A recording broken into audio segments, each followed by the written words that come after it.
The Ford F-150 Lightning pickup truck was a high-performance halo truck designed by Ford's special vehicle team over 2 distinct generations. The Lightning had a cracking engine and a host of performance modifications to suspension and chassis while retaining its hauling and towing capabilities. The last production F-150 Lightning rolled off the assembly line in 2004. Now though, what we thought was a rumour when we recorded 10 last week is official. Ford's upcoming all-electric F-150 will be called the F-150 Lightning. Details are in short supply at the moment, with an official reveal event scheduled for May 19th. But there are a few facts that are worth knowing.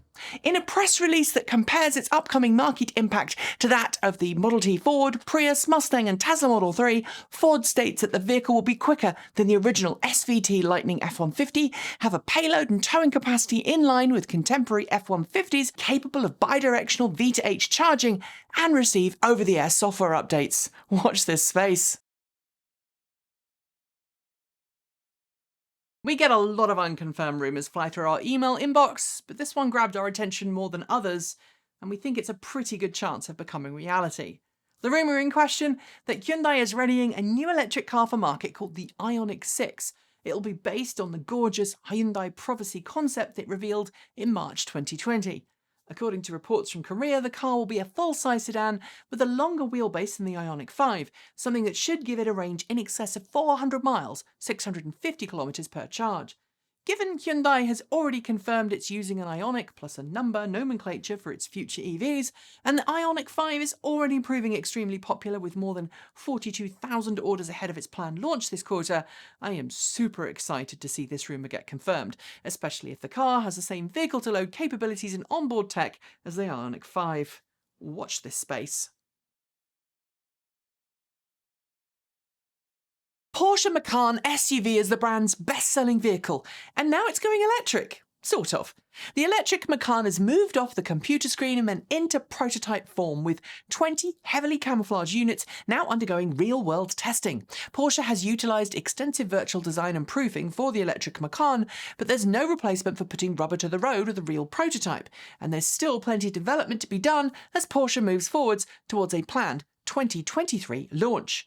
But while the whole vehicle shares a body style, market segment and, at least for now, a name with its piston-powered sibling, the electric Macan is being built on an entirely new platform, as is becoming common among high-performance electric vehicles from Porsche and other brands.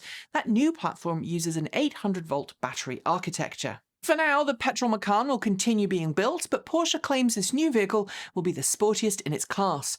With how much we love the Taycan, we are optimistic that it might just pull things off. American motorcycle manufacturer and lifestyle brand Harley-Davidson has announced that it's spinning off its electric vehicle design and manufacturing into a new brand, which will be called Livewire, same as Harley-Davidson's first electric motorcycle, which launched way back in 2019. At a time when half of all riders are interested in going electric, according to a study by Bikeshaw, it's easy to see why Harley-Davidson wants to expand its electric offerings, and indeed, the first Livewire-branded motorcycle will be unveiled this July. It is a bit less clear why Harley-Davidson is choosing to spin off the EV side of the business, rather than keeping it under the Harley-Davidson badge, especially given that Harley has been branching out from its usual fare with the launch of the Pan America adventure bike. According to the company, the Livewire is the best-selling electric motorcycle in the US, so we expect great things from the Livewire brand. But for those of us old enough to remember Buell's sad fate, have reason to be cautious. Volkswagen's commercial vehicle division has announced that it plans to have Level 4 autonomous variants of its upcoming ID. Buzz electric van in use on public roads by 2025. The firm envisages fully automated robo-taxis operated by ride-sharing program Moya in select cities. It's worth noting that Level 4 commercial autonomy has yet to be achieved in a road-going vehicle. It represents a system in which no input is required from an occupant except perhaps in an emergency. Volkswagen's current plan will use geofencing to restrict the cars to an area they are programmed for, which simplifies things a whole lot. The autonomous driving system is being developed by Argo AI, which both Volkswagen and Ford have equally invested in as part of the two companies' cooperation plans. In parallel to the commercial division's work with Argo AI, Volkswagen's private mobility division is working with the Car.Dot software organization to develop its own, up to Level 4, autonomous vehicle programs. It'll certainly be interesting to see what the next 4 years bring. issue of waste and pollution from electric vehicle battery manufacturing is a big one, and it's only going to grow in importance as more people dump the pub for a plug. With that in mind, Ultium Cells LLC, which is a collaboration between General Motors and battery manufacturing company LG Energy Solutions, formerly known as LG Chem, has partnered with Li-Cycle to recycle material scrap from the process of building Ultium battery cells. The modular Ultium battery pack is the foundation for GM's electrification plans moving forwards.